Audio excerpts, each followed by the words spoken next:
Magandang araw, ngayon po ay araw ng Martes, May 5, 2026, update po muli sa lagay ng panahon. Magandang araw, ngayon po ay araw ng Martes, May 5, 2026, update po muli sa lagay ng panahon. Lumakas at naging ganap na pong bagyo o minor tropical depression ang low pressure area na minomonitor sa labas ng Philippine Area of Responsibility ayon po sa Pag-asa.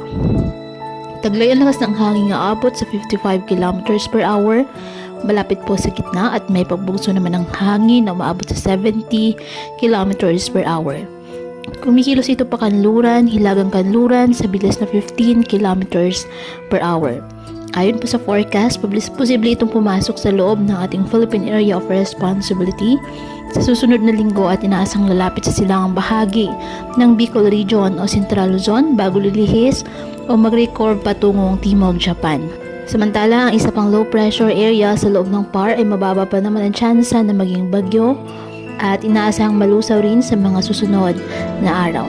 Patuloy po na mag-antabay sa iba pa nating weather updates at sa updates ng Pag-asa hinggil sa lagay ng panahon dahil posible pa rin po ang pagbabago sa mga nasabing forecast. Mag-ingat and God bless.